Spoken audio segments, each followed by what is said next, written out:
მოგესალმებით ნაზის არჯულაძე გადაცემა საჩინოდან. დღეს კვლავ ჩემთან სტუმრად ბრძანდება არაჩვეულებრივი ბატონი გელა ქოქიაშვილი.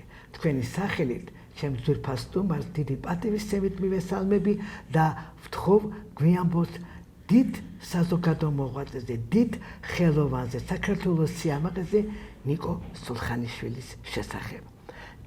დიდი პატივისცემით მოგესალმებით ბატონო გელა და ჩვენ მინდა გითხრათ ძალიან კარგ საქმეს ვაკეთებთ. მეც ასე მგონია. და ჩვენ დღეს გავიხსენებთ დიდ მამულიშვილს, დიდ ხელოვანს. მოდით ასე ვთქვათ, რომ საგუნდო სადირიჟორო, აი საგუნდო ხელოვნები ძალიან დიდ მოამაგეს ბატონ ნიკო სულხანიშვილს. გვიამბეთ მისი ცხოვრება, მოღვაწეობა, შემოქმედება და ასე შემდეგ. და ბატონი ნიკოს შემოქმედება ისეთ პერიოდს დაემთხვა, როდესაც საქართველოში ქართულ კომპოზიტორთა ოქროს ხანა იყო.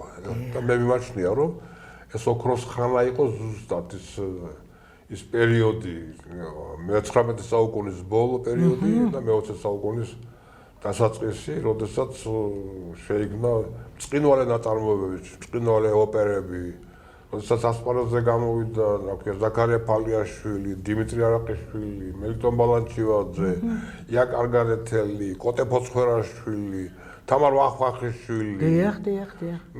და ვიქტორ დოლიძე. და აი ამ პერიოდში გამოდის ასპარეზზე, სხვადასხვა მე ვინც დავასახელე კომპოზიტორები, ყველას რა ქვია, განათლება ჰქონდა მიღებული რუსეთში. ან პეტერბურგში, ან მოსკოვში. ან პეტერბურგის კონსერვატორია ჰქონდა დამთავრებული, ან მოსკოვის კონსერვატორია. ნიკო სულხანიშვილის რა ქვია, მუსიკალური განათლება არ ჰქონდა. და სხვადასხვა ეს აწუხებდა მთელი თავის ცხოვრება, სულ აწუხებდა ეს ამბავი, რომ ესე იგი მას ასეთი საშუალება არ მიეცა მას. და ასე აღწერენ მის პიროვნებას, ასე გადმოსცემენ მის პიროვნებას, რომ ის იყო საშუალო ტალის წელში ოდნავ მოხრილი, ხუჭუჭ თავიანი, რა ქვია, მოძველებული ტანსაცმლით და რა ქვია, მოძველებული ტუფლებით, რომელსაც ქუსლები ჰქონდა მოღრცილიო, იმასაც კი ამობენ. და იყო სულ რა ქვია, რაღაცა დარდიანი და ისეთი მოწყენილი სახე ჰქონდაო, იმიტომ რომ ცხოვრება მეტყობა ცხოვრებისგან მას არ ჰქონდა, არ რგებია, ესე იგი სიკეთეები ყოველ შემთხვევაში და ნელი სიარულით მოძრაობდა და ერთი სიტყვით ასეთი პიროვნება იყო, სახე სულ უკრთოდაო, სახე უკრთოდაო, ესე იგი ლოყები უთამაშებდაო, ესე იგი ხო და ეს პიროვნებაო, როგორც კიო ნათხოვარ ტანსაცმელს მოირგებდა ტანზე. ხელში, რა ქვია, კამერტონს ან რა ქვია, სადირიჟორო წკეპლას დაიკავებდა და სცენაზე შედგებოდაო, თვალები გაუნათდებოდაო და ისეთ სახეს მიიღებდაო, ისეთი რა ქვია, სახეს რომ ესე გესიამოვნებოდაო და ამ დროსო მისი ხელების მეშვეობითო გაისმოდაო რაღაც ზღაპრული, რაღაც არაჩვეულებრივი, რაღაც ბრწყინვალე, რა ქვია, მუსიკალური ნაწარმოებები, რა ქვია, საგუნდო ნაწარმოებები. აი ესეთ პიროვნებად ასახელებენ, რა ქვია, ნიკო სულხანიშვილს. ნიკო სულხანიშვილი 1871 წელს დაიბადა ახმეტის რაიონის სოფელ აწყურში. მშობლები პაატა სულხანიშვილი და დედა ნინო მაჭავარიანს ჰყავდა 14 შვილი. აქედან 14-დან 4 დარჩა რა, ერთ-ერთი მათგანი იყო სულხანიშვილი. და თვითონ სულხანიშვილების გვარს, როგორც ასეც და მათ ოჯახს ასაკურველია, ძალიან ესე იგი სასიმღერო სიმღერისადმი ქართული ხელოვნებისადმი ქართული ხალხური ხელოვნებისადმი ძალიან დიდი გატაცება ქონდათ მაგალითად მათ ოჯახშიო მრავალჟამიერისა და სამხედრო სიმღერების 40 ვარიანტი იცოდაო ოჯახმაო და ეს 40 ვარიანტი მე დავინტერესდი ახლა ეს 40 ვარიანტი რა საჭირო იყო და არსებობდა სხვადასხვა დღესასწაულები არსებობდა სხვადასხვა რიტუალები და ყველაფერი იყო მორგებული თურმე ეს სიმღერები რა ქვია სიმღერები მორგებული იყო ამ რიტუალებისა და ესე იგი ამ მისთვის და მე თვითონ გამიკვირდა რომ ასეთი რაღაცა არსებობდა ну ასეთ გარემოში იდებოდა უნიკალური შემთხვევა მე თვითონ დავინტერესდი იმიტომ რომ საქართველოში ასეთ რამე მე არ გამიგია საერთოდ და პირველი შემთხვევა იყო რომ ესეთი ამ რა ქვია სულხანიშვილებს ესე იგი ჰქონდათ ასეთი ტრადიციასავით იყო რაღაც ეთყობა გვარიდან გადმოდიოდა გვარიდან წინაპრებიდან და ეს ყველაფერი და ეს შემონარჩხული იყო და სწორედ ნიკოს დაბადების ბავშვობის პერიოდსაც დაემთხვა ეს ყველაფერი და ამან რასაკვირველი თავისი გავლენაც იქონია რასაკვირველია თქმა უნდა და 7 წლის უკვე შეიყვანეს თელავის სასულიერო სასწავლებელში სადაც გალობა სასწავლიდან რა ქვია ცნობილი პიროვნებები რა ქვია ელიოზიშვილი და რა ქვია ცნობილი ჩხიკვაძე თავის გიორგი ჩხიკვაძე რომლებსაც ძალიან დიდი გავლენა ჰქონდათ დიდი რა ქვია დამსახურება ჰქონდათ ქართული ხელოვნების მიმართ აი მაშინ ეს ხალხი ქმნიდა ესე იგი ამ რუსეთის იმპერიის პერიოდი გახლავთ ახლა მათი რა ქვია ისინი რუსეთი ცდილობდა რომ საქართველოში მაინც ესე იგი არ ყოფილიყო რა ქვია ქართული რა ქვია ცნობილი ქართული წინწამოწეული ქართული აღიარებული და ყველაფერს ცდილობდნენ რომ რა ქვია როგორმე ჩაეხშოთ ესა და აი ეს პროგრესული ადამიანები ესე იგი ცდილობდნენ რომ პირიქით წინ წამოეწიათ ეს ქართული ამბავი და ქართული რა ქვია ხელოვნება, მუსიკა, ლიტერატურა. საგუნდო ხელოვნება ეს ძალიან მნიშვნელოვანი და ძალიან რთული. ეს საგუნდო მუსიკა, საგუნდო ხელოვნება სულ სხვა სფეროა.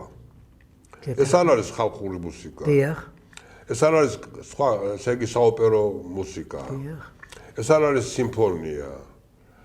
ეს არის სულ სხვა მიმართულება, რომელიც იმ დროს საერთოდ საქართველოში არ არსებობდა. და 1894 წელს ისა უკვე იამთავრებს სასულიერო სემინარიას თელავისაც და მიდის გადადის თბილისში და ეწყობა სასულიერო სემინარიაში. და ამ ეს პერიოდი 84 წელი, როდესაც საქართველოში იქნება რადო აღნიაშვილის, რა ქვია, ხელმძღვანელობით იქნება ქართული ხალხური სიმღერის ანსამბლი, რომელიც 86 წელში უკვე კონცერტი გამართეს, დიდი კონცერტი ქართული ხალხური სიმღერების. და აი ამან გაიტაცა სხვათაშორის ეს ნიკოც სხვათაშორის და ყოველ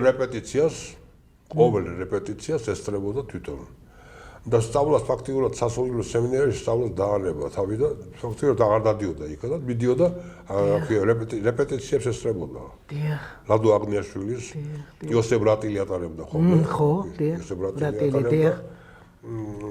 რა ქვია, რეპეტიციებს და ამან ისე დააინტერესა, რა ქვია, ნიკო რომ ესე იგი მოუწყვეტლა, როგორც რა ქვია, იცოდა რომ რაღაცა რეპეტიცია ტარდებოდა, მაშინვე იქ იყო და უსმენდა ყველაფერს და ცდილობდა რომ რაღაცეები დაეჭირა, რაღაცეები, რა ქვია, ამოეღო, რაღაცეები აეთვისებია და ეს ყველაფერი მაშინ თანდისთან იკრებდა ძალას, რასაკვირველია, ხო და მშობლებმა რა ქვია, წაიყვანეს თელავში, სწავლა დაანება თავი, როცა და დაიყვანეს თელავში უყარ. მაგრამ მე მივხვდები რომ ესე იგი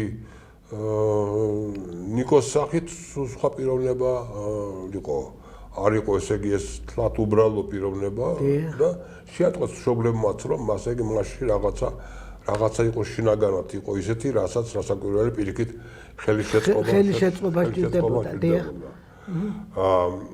სხვადასხვა ამასობაში დავაშკაცდა კიდევაც უკვე წამოიზარდა მუტაციის პერიოდმა გაიარა და მის მახმა მიიღო შესანიშნავი რა ქვია ბარიტონის რა ქვია ჟღერადობა ჭირვალი ბარიტონი აღმოაჩნდა ესე იგი მუტაციის შემდეგ ხო მუტაციის შემდეგ რა ქვია აღმოაჩნდა ბარიტონი ძალიან ისეთი კაი ტემბრით კარგი ტემბრით და ის კი არა ისეთი მაღლები ქონდა ტენორის მაღლები გეგონებოდაო ისეთ მაღლებს იღებდაო და ის აღმოჩნდა რუსეთიდან ჩამოსული ცნობილი პედაგოგის დიმიტრი უსატოვის მოსწავლე დიმიტრი უსატოვმა მოусვინა მოეწონა და აიყვანა თავისთან ვისთან ერთადაც სასაგურელი მეცადინეობდა შალიაპინი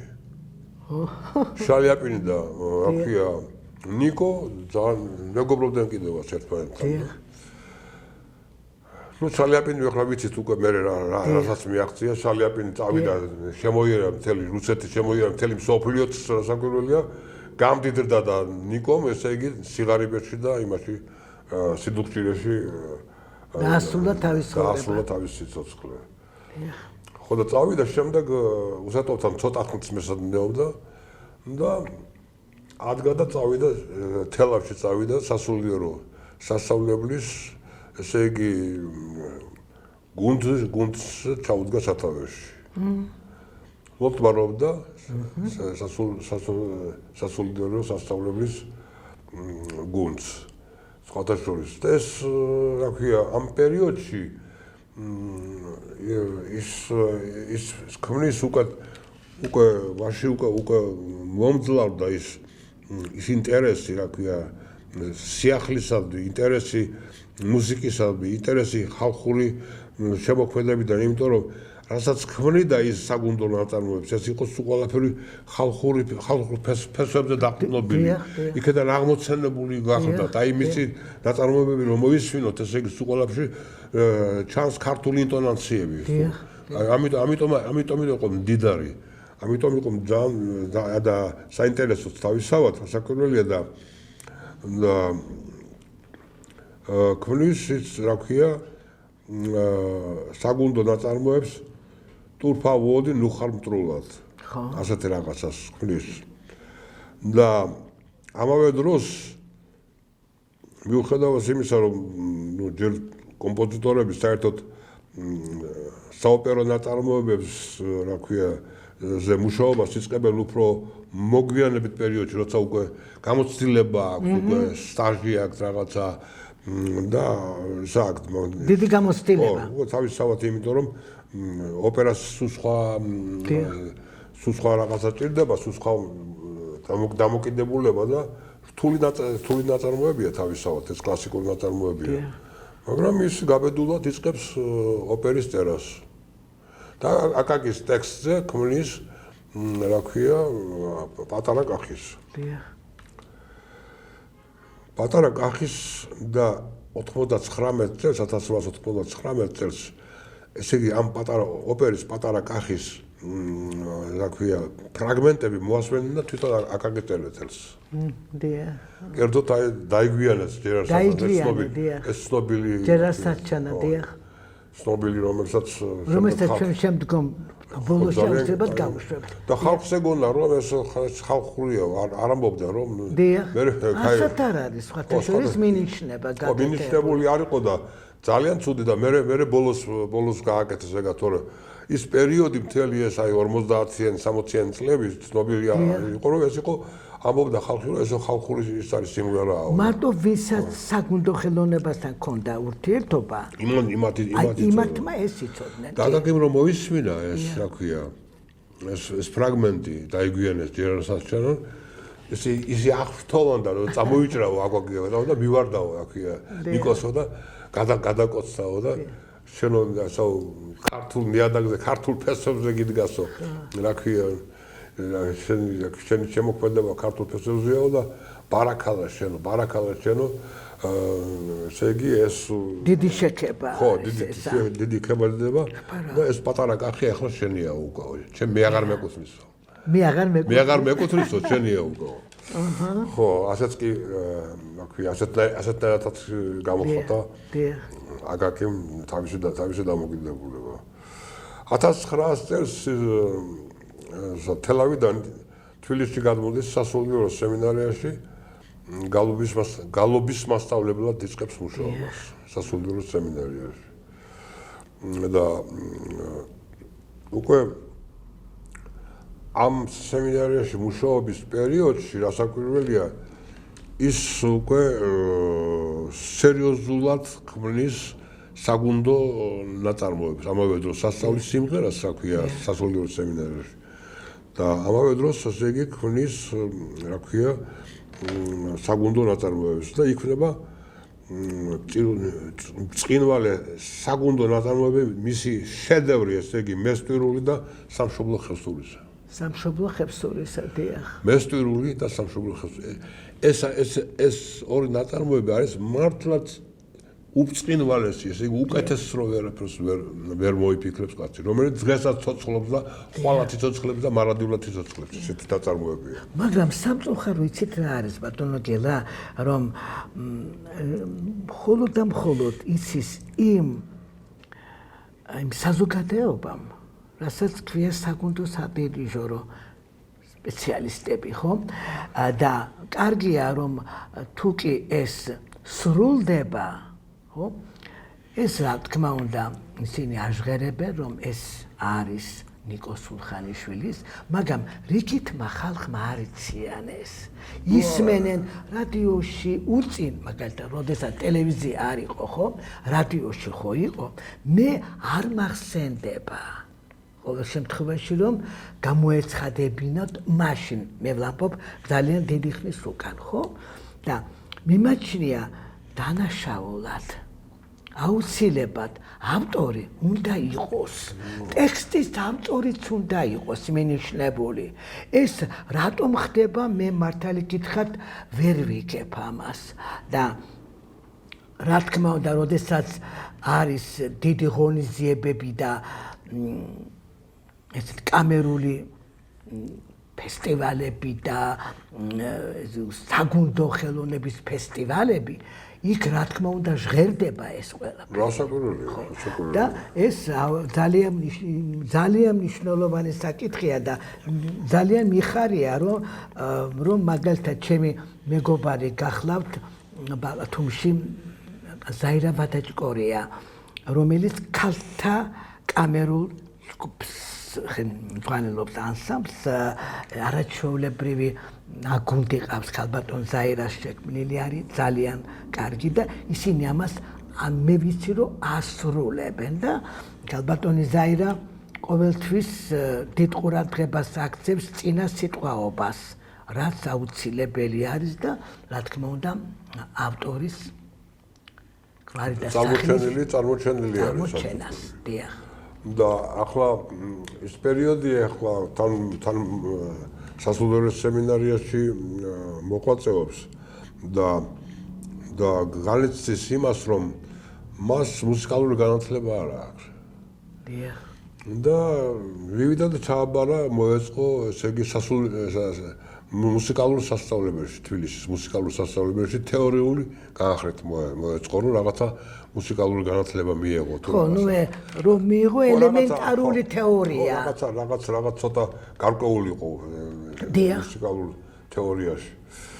და ცოტა ხანს იყო სხვათა შორის. მე იქიდან იმას დაანება და მე მოსკოვიდან იყო ჩამოსული კონსერვატორია დამთავრებული ასეთი პიროვნება გიორგი ნერგაძე. მასთან მეგობრობოდა და მასთან ერთად რაღაცა თან ესე იგი გადიოდა, ესე იგი, რა ქვია, რაღაც გაკვეთილებივით გადიოდა იმასთან და სწავლობდა ნოტების სწავლას და ძალიან ეხმარებოდა სხვათა შორის იპოლიტო ივანოვი, კომპოზიტორი, ცნობილი რუსული კომპოზიტორი, რომელიც მუსიკალურ სასწავლებელში ასწავლიდა. და იპოლიტო ივანოვი ეუბნებოდა, რომ შენო ისა ხარო, რა ქვია, ქართველი ვაგნერი ხარო შენო. ვაგნერი. ხო, ქართველი ვაგნერი ხარო შენო. აი როგორცო ვაგნერსო სიცოცხლეშიო არ ქონდა დაფასებაო. შენცო დაფასება არ გექნება, მაგრამ გარდაიცვლებიო. აი მერე გექნება დაფასებაო. და მართლაც ასე მოხდა. დიახ. მართლაც ასე მოხდა. მე არ ვიცი რომელი გუნდი იყოს საერთოდ ჩამოყალიბების საქართველოში რომ არ კონდეთ მისი რეპერტუარში შეტანილი მისი. ესე იგი პირველი მისი გაბრწყინება ქართული საზოგადოების წინაშე მოხდა 1913 წელს. 13 წელს, როდესაც ლადო მესხიშვილს გადაუხადეს 30 წლისთავი თეატრში მოღვაწეობის. მან შეკრიბა ხალხი ნიკო ხსულხანიშვილმა და ქართულეთის ეკლესიაში აქვია მიუძღვნა თავისი ნაწარმოებები, საგუნდო ნაწარმოებები მიუძღვნა და აი აქვია ეს მესტვირული და სამშობლო ხევსურისამ გადარია საზოგადოება.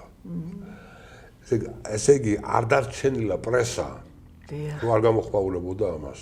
არ დარჩენილა მუსიკალური საზოგადოება, რომ არ გამოხმაურებოდა ამას. რომ ეს იყო შედევრი, რომ ეს იყო აღმოჩენა, რომ იყო სულ ახალი მიმართულება, რომელსაც ჭირდებოდა აუცილებლად, რა ქვია, დაფასება და აუცილებლად სასაკვირველო დიდი ყურადღება. გამოდიოდა გუნდის, რა ქვია, ილიაობაზე გამოდიოდა ხოლმე, თელავში ილიაობაზე გუნდს აკეთებდა და აკეთებდა, ჩავიდა ილიაობაზე გამოდიოდა. გამოდიოდა თბილისში, გამოდიოდა თაწმინდაზე, აიყვანა ხალხი და ილიას საპატივცემულოდ, რა ქვია, რაღაც ილიაობისთან დაკავშირებით, ისე თაწმინდაზე იქ ჩაატარა ღონისძიება, ხო? იქ ჩაატარა ღონისძიება და ამ დროს მას უკვე გარდა ამ ორი ნაწარმოებისა ქონდა უკვე 1-4-5 ნაწარმოები ქონდა უკვე ძალიან ცნობილი, რა ქვია, ბრწყინვალე ნაწარმოებები. დირიჟორობით როგორ დირიჟორობა მან სხვადასხვის ეს აი ეს მაინტერესებს ძალიან. დირიჟორობდა, აი ხო გეუბნებით არა? ჯერ კიდევ ახალგაზრდა, ძალიან ახალგაზრდა, რა ქვია, ლადო აღნიაშვილის ანსამბლს იგდა არაფერს იდა და უყურებდა იმას, რა ქვია, იოსებ რატილს. როგორ დირიჟორობდა? აი როგორ აკეთებდა ის, როგორ იქცეოდა, როგორ, რა ქვია, მეთოდს ხმარობდა, რა იყო მაშინ საინტერესო და აი იქიდან იღებდა როგორ რუბელი რო შეიწოვს რა თქო ყველაფერს. მე დირიჟორობა თუ არ ისწავლე, განათლება თუ არ მიიღე. ძალიან სწრაფად ითვისებდა ყველაფერს. სწრაფად ითვისებდა ყველაფერს. ეს ნიჭიერება. ხო, სწრაფად ითვისებდა ყველაფერს და სწრაფადაც იმახსოვრებდა. სხვადასხვის. ნუ ახლა ბუნება როცა მოგცემს ახლა. დიახ. ხო და 1904 წელს ოჯახი შექმნა. და აი ამ ოჯახის შექმნის შემდეგ ასე გაუჭირდა ძალიან, იმიტომ რომ ოჯახს თავისი ყურადღება, ფინანსები, თავისი დატვირთვა ჰქონდა, თავისი ამბავი ჰქონდა, ოჯახს თავისი მოთხოვნილებები ჰქონდა და ფერდა ლუკმაპურის საშოვნელად რაღაცა 1000 წელი რაღაცას იმოსრებოდა, წვალობდა, ძალიან წვალობდა. ძალიან წვალობდა. და მაგრამ მისი შინაგანი ბუნება და შინაგანი მოწოდება იყო იმისკენ რომ შეექმნა, რა ქვია, ახალ ნაწარმოებები და დაახლოებით 30-მდე სხვადასხვა მუსიკალური ისე აქვს, რა ქვია, საგუნდო ნაწარმოებები. ეს ცოტა არ არის. რა თქმა უნდა. ეს ცოტა არ არის, 30 ნაწარმოები, საგუნდო ნაწარმოები, რა ქვია, და ჯერ რთულია თავისი სტრუქტურით, საერთოდ მრავალხმიანია და მეორეც ერთი ამდენი რაოდენობით შექმნა, ესე იგი ეს სტრატეგიული არ არის. გეთანხმებით. ამიტომ რა ქვია, მას რა ქვია, ჰქონდა ამ მხრივ ძალიან დიდი ინტერესი ჰქონდა. მაგრამ ის იყო ძალიან უყურადღება ექცეოდა. ის კი არა რა მოხდა ისიც აქ უკვე 2018 წელს უკვე საქართველოს დამოუკიდებლობა გამოცხადდა. ამ დროს ესე იგი ქართულმა კლუბმა გამოაცხადა ქართული ჰიმნის კონკურსი. და ჰიმნის კონკურსის დროს გარდა ქართული სპეციალისტებისა მოიწვიეს უცხოელი სპეციალისტებიც. და ეს კონკურსი ტარდებოდა დახურული ფორმატში იყო, ესე იგი არ იყო. და სულ 14 ნაწარმოები იყო, სულ 14 ნაწარმოები მონაწილეობდა. ხო და ამ 14 ნაწარმოებიდან ორმა ნაწარმოებამ გაიმარჯვა. ორმა ნაწარმოებამ ორივე ნიკო სულხანიშვილის იყო. და აი მაშინ მოხდა, რა ქვია, დიდი შურიანობა, დიდი მტრობა. დაიბოღმა ვიღაცეები. ის ხალხი, ვისაც პირიქით უნდა ხელი შეეწყო მისთვის, ხელი შეეწყო და მისი, რა ქვია, მისთვის გზა მიეცა ისეთ სასწავლება, რომ საარსებო საშუალება ქონოდა, რომ თავის შემოქმედება, რასაკვირველია, თავისუფალ გარემოში, რა ქვია, შეექმნა. მაგრამ პირიქით გაუკეთეს. პირიქით გაუკეთეს. ქართული ხომ იცით ქართველები? გასაგებია. ეგ მე მკითხეთ როგორ მოხდა ეგ ამბავი. თქვენი მონამორჩილიც მაგის მსხვერპლი გახლდათ 71 წელს, როდესაც საკავშირო კონკურსში, საიტალიო კონკურსში გაიმარჯვა გელა ქოქიაშვილმა და მე მას ხელი შეუშალეს, რომ არ წასულიყო იტალიაში. ასეთი რაღაც, ასე რომ სხვადასხვის დისერტაციას ვიცავდი მე, გატაცება მქონდა მე რაღაცა ერთი პერიოდი.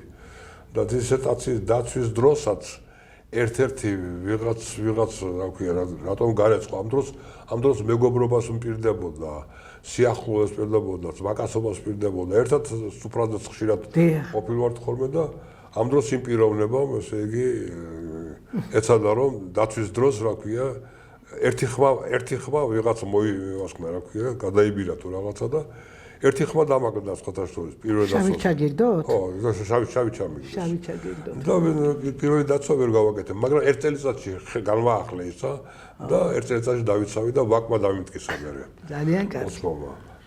ასე რომ ეგ ამბავი გავლილი მაქვს მე, ნაცნები მაქვს რომ ვიტყვიან ნაცნები. ხო, კი, ნუ ეს საერთოდ აღიარებულია ეგ, რომ ქართველები ერთმანეთს რა თქმა უნდა. ეხლა, მაგრამ ნიჭს რა გინდა ნიჭი? ესე იგი ცხოვრებაში სულ მიხაროდა ის მე ჩემზე ბედნიერი პიროვნება არ იყო ვინ თუ ქართველი კაცი ვინმე გაიმარჯვებდა, რა ქვია, სადმე გაიმარჯვებდა. ხო, რა თქმა უნდა. და თავის ნიჭს წარმოაჩენდა და რა ქვია, ქართულ ხალხს, რა ქვია, გაახარებდა. მე ვიყავი უბედნიერესი კაცი ამით და მიხაროდა სხვისის არ მოხდა. ეხლა წარმოიდგინეთ ის რა დღეში იქნებოდა ბატონი ნიკო, რომ გაიმარჯვა მისმა ნაწარმოებმა ორი და ორივე ნაწარმოები ორივე მისი იყო. და როგორი ის იქნებოდა ზურგს უკან, მოდით ასე ვთქვათ. ეხლა 14 ნაწარმოები იყო. დანარჩენი 12-ის ვიც იყო 12 კომპოზიტორი, მოდი ასე ვთქვათ ახლა. შენ 12 ხო კომპოზიტორების იქნებოდა. კი ბატონო. შეიძლება ორი ნაწარმოები ქონდა, შეიძლება იმათაც 6 პიროვნება, 7 პიროვნება იყო. ისინი ხო დაიბოღმებოდნენ აუცილებლად. ხო, ისინი დაიბოღმებოდნენ, მე იქ ისინი ვიღაც სხვა კიდევ რაღაცა ისო ორგანიზაცია უფრო დიდი თანამდებობის პირი ვიღაცა და რაღაცა და ეს შესანიშნავი პიროვნება, ეს გადასაოცარი კაცი, რა ქვია, 1918 წელს სამხედრო ანსამბლი ჩამოყალიბდა ქალთა და ვაჟთა. ესე იგი შერეული გუნდი, ხო? შერეული გუნდი. ჩამოყალიბდა ეს უკვე არის უკვე დამოუკიდებლობის გამოცხადების შემდეგ ხდება ეს ამბავი და მოიხმეს ნიკო ხელმძღვანელს. ნიკო ჩაუდგა მას სათავეში და 1919 წელს უკვე ის რა ქვია მუსიკალური საზოგადოებამ ჩამოაყალიბა გუნდი, სოციალური გუნდი და ლოტმანად ეს მიიწვიეს, ნიკო მიიწვიეს. მაგრამ სულ ცოტა ხანში ნიკო, რა ქვია, ნიკო გარდაიცვალა. ეს იყო 1900 ნუ ახალგაზრდა იყო. 48 წლის. 48 წლის 1919 წლის 3 დეკემბერს გარდაიცვალა საავადმყოფოს საკუთნაოში კაცო. საავადმყოფოს საკუთნაოში რა ვიცი ისიც რა ქვია პალატაშიც ვერ არგულეს რა ქვია და ძალიან ისეთი უყურადღებოდა ძალიან ისეთი რა ქვია მაგრამ საბოლოო განსასვენებელი მაინც დიდების პანთეონია მაგრამ მე მივხვდენ რომ გარდაიცვალა მე მივხვდენ ესე ხო ასე ჩვენთან ხო ასეა სანამ ცოცხალი ხარ ესე რაც უთხრა ესე იგი იპოლიტო ივანოვმა როგორც სანამ ცოცხალი ხარ იმით არ მაგრამ გარდაიცვლებიო მე დაგაფასებელო და მისი მეუღლე და 4 შვილი ჩამოვიდა თელავიდან მანქანა დაახოდეს სპეციალურად მანქანა და ტანსაცმელებიც საკუთარ ტანსაცმელების შეუკერეს სპეციალურად რა ქვია და დაუნიშნეს რა ქვია სახელმწიფო პრემია და კომუნისტების დროსაც უკვე კომუნისტები შემოვიდა მის ოჯახს ხონდა დანიშნული სახელმწიფო პენსია ნუ კი მაგრამ კარგია გარდაიცვალა კი ბატონო მაგრამ თვითონ ხო მე ამაზე მაქვს სულად ახალგაზრდა კაცი ხო ის ბევრს გააკეთებდა უფრო მატერიალურად 48 წლის კაცი რა გაფურჩის პერიოდია ხო ეს 48 წელი კომპოზიტორი შემოქმედებითი წინსვლა წინა აქვს კიდევ აი ვერდი 90 წლამდე იმაშებოდა და ყველაზე დიდი რა ქვია წყინვალე ნაწარმოებები აქვს 50 წლის მერე რა ქვია ვერდი რაც შექმნა 26 ოპერა აქვს ქალბატონოზი ეს იგი სასწაულია ეს იგი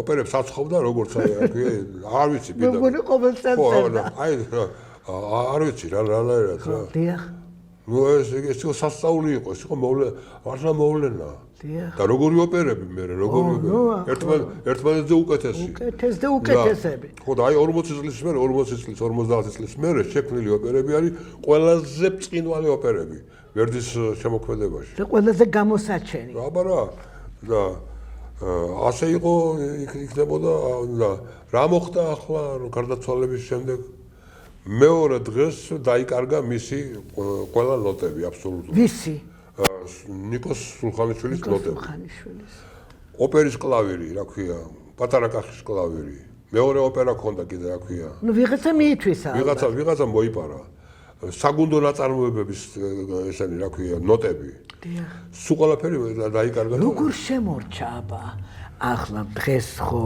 ეს რაც სახალხოდ იყო ნაჩვენები სახალხოდ იყო ნაჩვენები რაც და დანარჩენი აი მას ჰქონდა სხვადასხვა საეკლესიო ისენიც ჰქონდა გალობებიც ჰქონდა სხვადასხვა იმდენად საინტერესო რაღაცები ჰქონდა საეკლესიო გალობების რომელიც გამოიყენებოდა ეკლესიაში თავისთავად და აი კირიონ მეორე რომ მოკლეს ამაზე ძალიან თვითონაც განიცადა და სიონში ხალხი შეკრიბა ამან სიონში და რა ქვია სულთათანა ამღერა თავისი რა ქვია საგუნდო ნაწარმოები ნიკო სულხანიშვილმა და ამით გააცილა რა ქვია ცხოვრებული ეს დიდი ჩვენი პატრიარქი რა კირიონ მეორე ხო დიახ და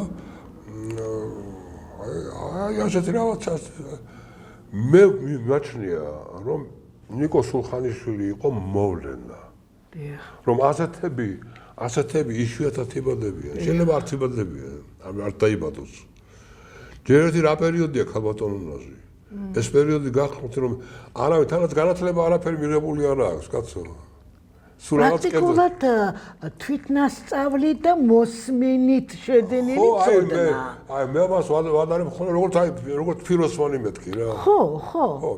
ფიროსმანსაც განათლება სულ არ ქონდა აბსოლუტურად. აი სახლში მის ოჯახიდან რაღაც მუსიკალური მოსმენა. ხო, აი მე ფიროსმანს ვადარებ ხოლმე. ნიკო სულხანიშვილს ვადარებ ნიკო ფიროსმანს. აი როგორც ნიკო ფიროსმანი იყო ეს საბადორო იყო ნიჭიერების რასაკვირველია თვითნაბადი ნიჭიერება აი ესეთი ნიჭიერება ახლავს აუცილებლად ნიკო სულხანიშვილს იმიტომ რომ მართლაც შექმნა მარგალიტები შექმნა სასწაული მუსიკალური საგუნდო ნაწარმოებები რომელიც დღესაც ცოცხლობს. კი როგორ არა? ასრულებდა. ასრულებდა კაპელა ასრულებდა. კი როგორ არა? და ძალიან ღირსეულად. გივი მუნჯიშვილი ძალიან ხშირად ასრულებდა ხოლმე სხვადასხვა. და თავის კაპელის გივი 20 წელი 25 წელი იყო კაპელის მთავარი დირიჟორი. დიახ. ხო და ძალიან ხშირად ასრულებდა. იცით რა, მაინც რაც არ უნდა ვთქვათ, ხო, მისი ეს დიდი შედევრები არასდროს არ დაიკარგება უკვე. არა საბედნიეროდ რაც გამჟღავნდა საზოგადოებაში და აი ვინც ჩაიდინა ის რაც ჩაიდინა დიახ და მიითვისა არ ვიცი ახლა მე იმან მე გამოამჟღავნა თავისად მიითვისა როგორ ფიქრობთ თქვენ აი მისი ხელწერა მისი წერის მანერა მისი ჰარმონია შეიძლება მასე მიხვდა შეიძლება მიხვდეს ადამიანი უფრო მეტად თვით დირიჟორებმა და საკუნდო ხელოვნების მუშაკებმა შეიძლება იცნონ მსგავსება რომ ეს ხელწერაა მისი მაგრამ შეიძლება იმ ვინც მოიპარა შეიძლება იმან ეს საერთოდ გადამალა იმიტომ რომ მიხვდებოდა ის საზოგადოება მის ხელწერას იცნობდა და ამჯობინა საერთოდ არ გამოეტანა კი ასაკი ესეც შესაძლებელი არის და ეს უფრო დიდი დანაშაულია მე თუ მკითხავ დანაშაული როგორ არ არის ესე იგი სამუდამოდ დაიკარგა რა სამუდამოდ დაიკარგა ეს შედევრები დაიკარგა სამუდამოდ დაიკარგა სამწუხაროდ და ცოტა თვითონაც მაგრამ ცხოვრებამ დაჯაბნა ცხოვრებამ რა ქვია თავისი კვალი დააცხოვრებამ თავისი კვალი დააჩნია და იმიტომ ასეთი ახალგაზრდაც გარდაიცვალა თვითონაც დაუდევრობა მას იჩინა რასაკვირველი რაღაც გარკვეულწილად და ამან ყველაფერმა და ძალიან ნაადრევად წავიდა შეიძლება ცოტა გულუბრილოც იყო რომ ამჟღავნებდა შეიძლება ეუბნებოდა ეს დამწერეს შემქმნელი შურიც იქნებოდა ის რა ფიქრობდა იცით იმას არ უნდა და რა ქვია ხა აი გამოჩენილი იყო ვიღაცების თუმცა გამოჩენილი ისა რომ ყველა ღონისძიებაში იღებდა მონაწილეობას გამოყავდა გუნდის შექმნა სასტრაფოდ და გამოყავდა რა ქვია ესეთი ღონისძიება აი ილიაობაზე გამოყავდა ძალიან ხშირად ილიაობაზე თელავში ილიაობაზე გამოიყვანა თბილისში ილიაობაზე აიყვანა თასმინდაზე ილიას ისა რადომესხიშვილს მიუძღვნა ვიღაცებს ცნობილ პიროვნებებს მიუძღვნა და საღამოზე გამოყავდა თავისი აი იყო რომ ეს მასალები ნამდვილად არ დაიკარგებოდა ეს მასალები ხო აი აქედან წამოვიდა ეს მისი ძალიან ინტერესი და მისადმი რა გარკვეული შეხედულება აი ის სხვა მასალები რომელიც არ იყო გამოყენებული სხვადასხვა ხონზე აი ის ნამდვილად დაიკარგა და მითვის ეს ნუ ეს სამწუხაროდ დაიკარგა ეხლა ჩვენ ვახლოვდებით დასასრულს და ბოლოს თავაზებ ჩემს ძვირფას მაყურებელს მის უნიკალურ სიმღერას მოდით ასე ვთქვათ დაიგვიანეს რომელიც შეუდარებელი არის და ასრულებს ჰამლეტ გონაშვილი და შეუდარებელ რა ქვია მელოდიას შეუდარებელი პიროვნება დიახ და მინდა ძალიან დიდი მადლობა გადაგიხადოთ ბატონო გელა რომ ჩვენ ვისაუბრეთ დიდებულ ქართველზე დიდებულ შემოქმედზე დიდებულ კომპოზიტორზე ნიკო სულხანიშვილზე და მე გული მწყდება რომ აი რომ გავიაროთ ახლა ჩვენ თბილისის ქუჩებში და გამოკითხვა გავაკეთოთ შეიძლება 10-დან შეიძლება 30% მაიცოდეს მარტო 30%-იც არის 10% ეს ტრაგედიაა უკვე ტრაგედია არა არ იციან ახლა ნიკოლ სულხანიშვილი მაგრამ მე მაინც ვთვლი რომ აი ვინც მღერისა რა მან უნდა გამოაცხადოს რომ ეს არის ნიკო სულხანიშვილის და არ არის მთავარი ყველა მომღერალმა ჭეთილი უნდა ინებოს ჩემის თამადობით რომ გამოაცხადოს ვინ არის ავტორი ტექსტი და შემდგომ კომპოზიტორი როგორც თეთრი ვარდების ავტორი არ არის ცნობილი და როგორც არა და მხოლოდ შენ ერთს რომანსი ხოლო შენერს კოტე იმისიას სარჯველაძე ჩემი მოგვარის და ეს კიდევ კარგი რომ ვანო სარაჯიშვილმა შემოგვინახა ჩვენ მის არქივში მე მქონდა ბედნიერება რომ გამეცნო მე დავწერე მაგრამ მიზერია დიახ მე სწორედ აიქიდან გავიცანი როდესაც რომ შევედი ვანო სარაჯიშვილის არქივში და წავიკითხე კუ სარჯველაძე და შემდგომ მე დაუკავშირდი ლუარსაბ ტოგონიძეს რომელიც არის მკვლევარი და შევეკითხე კუ სახელი მაინტერესებს ძალიან გამიკვირდა რომ ვანო სარაჯიშვილის არქივში არ იყო სრულად მისი სახელი მინიშნებული და ადრე არ წერდნენ სრულად არ წერდნენ ხოლმე ეს ძალიან ცუდია და შემდგომ მე დამჭირდა მეკითხა სახელი ზუსტი და კოტე ქვიებია ჩემს მოგვარის აი ნიკო სულხანიშვილის სეგი ტრადიციის გამგრძელებლად მიმაჩნია კეჭაყბაძე სოსო კეჭაყბაძე კი გეთანხმებით საოცრება პიროვნება მისი ტრადიციების ჭეშმარიტ და ნამდვილი გამგრძელებელი უმაღლეს დონეზე წარმომჩენი მიმაჩნია მე სოსო კეჭაყბაძე თუ გვექნება მაგის საშუალება გავაკეთოთ მაგის გადაცემა ძალიან კარგი იქნება იმიტომ რომ ძალიან წინვალე რაღაც ნაწარმოებები საოცრება აი ეს მე მიმაჩნია და მინდა გითხრათ რომ არც ბატონი სოსო ბრძანდებოდა დიდად მოდი ვთქვათ დაფასებული ჩემი აზრი ასეთია რომ თვითონ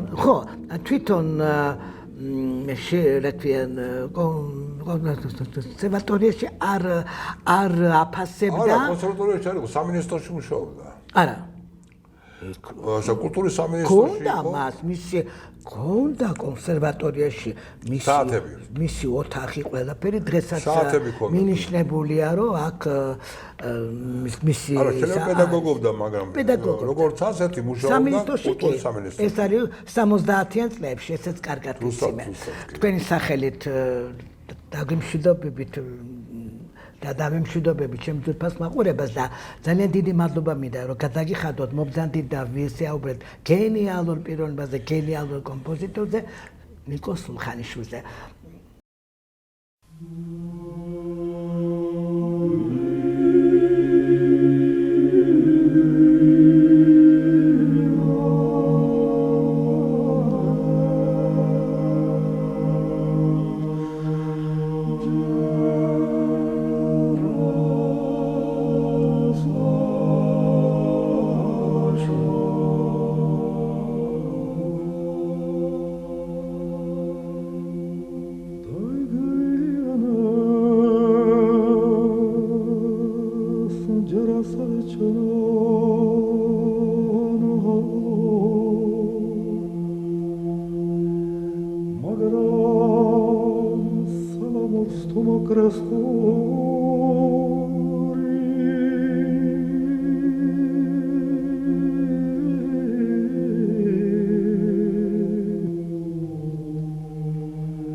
იქ ბარში ყველა ჩემი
merato